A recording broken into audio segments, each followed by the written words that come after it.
Hi everyone, welcome to another video. Today I'm doing a recon of the Route Grand Vitesse course in preparation for the upcoming Zwift Racing League time trial on Tuesday.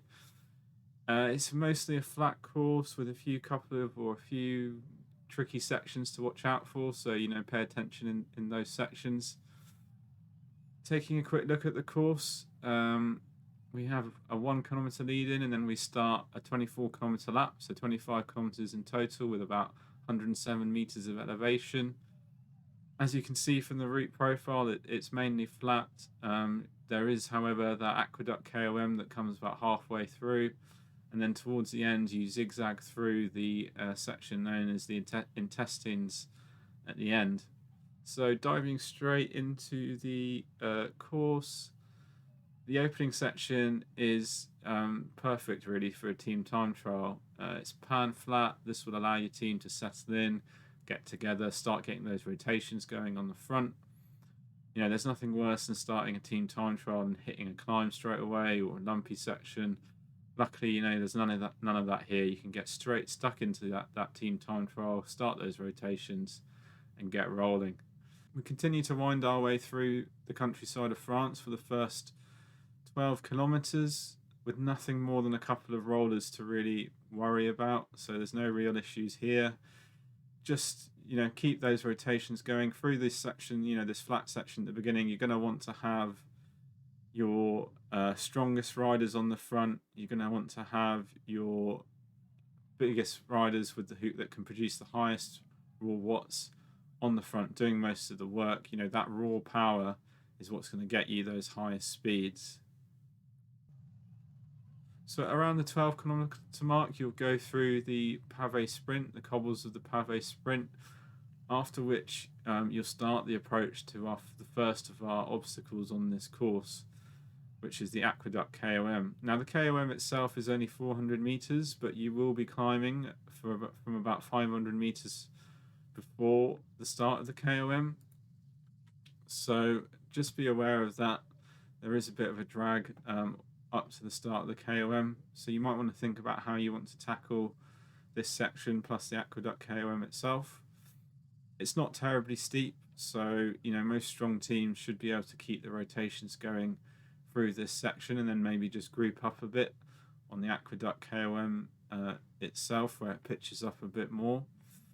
You don't really want to be dropping any riders at this point. There's still sort of 11 to 10 kilometers of team time trialing to do. So ideally you want to keep your team together all the way up the KOM, and then once you start that descent, start that short descent together as well. So here we are just coming up through the KOM up to sort of 5%. This is the steepest sort of section really. But once you're over that part and take the right hand turn, it flattens off. And if you have sort of grouped up on the steeper part of the climb, you can start the rotations again once you go through that right hand turn where it flattens off. Once you're off the descent of the KOM, shortly after that you'll go through a series of rollers similar to those rollers you did in the first half of the course, so sort of going up to sort of 3% and then going down and then back up to 3%, so on and so forth. Ideally you want to sort of push through these rollers without dropping any riders, keep the pace high, keep pushing through, still have those sort of stronger high watts riders pushing on the front.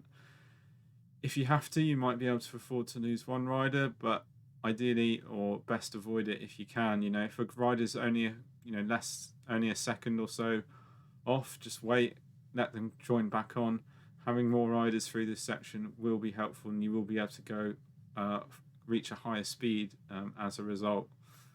At this point the legs are going to be feeling it, but try and just keep pushing through those rollers. It's not that far to go, but one of the trickiest sections is still to come, so just bear that in mind. Just before the 22 kilometer mark, your team will start to enter the zigzaggy intestine section. This stretch of 2 kilometers duck dives and weaves, zigzags left and right, pitches up and down, and it's very easy for a team to get split up if they're not careful through this 2 kilometer stretch. And although there's only a few kilometers left, a lot of time can still be lost or gained through this section. So communication is really critical through here. Letting the team know if any gaps form, how hard or how not so hard to push on the front, whatever the case may be. With the constant changes in gradient, it's quite difficult to keep a smooth pull order going and keep smooth rotations on the front. So you may want to consider taking a slightly different approach through this section.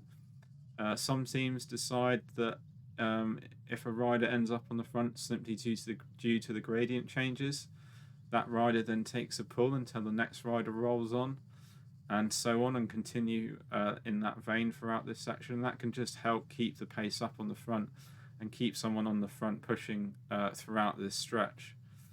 The other option that some teams choose is to have only one rider push throughout this whole 2 kilometer stretch. That's probably best used if you have numbers spare, so that one rider would push on the front for this whole 2 kilometer stretch, and that just helps the team not worry about who's going to take the front and when, who's going to pull and how long for.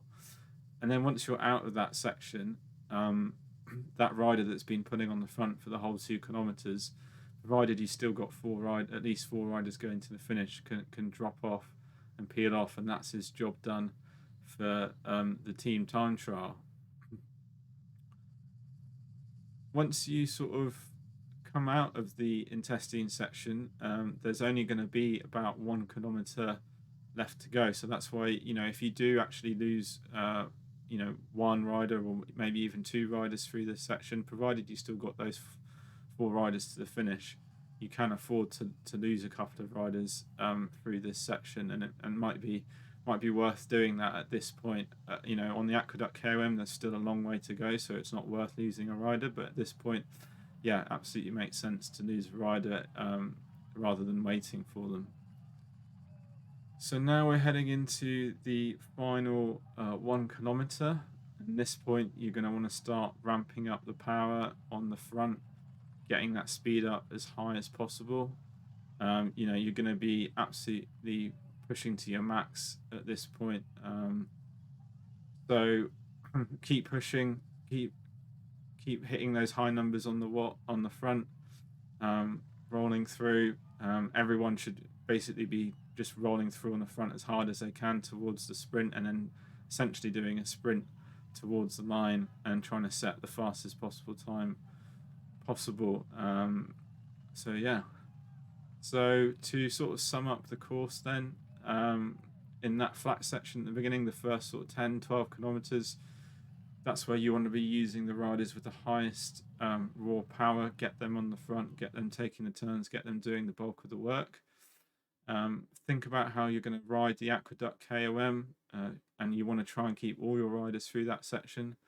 And then at the end of the course, watch out for the intestines and think about how your team's going to tackle that section. Are you going to have one rider pull the whole way? Are you going to drop a couple of riders?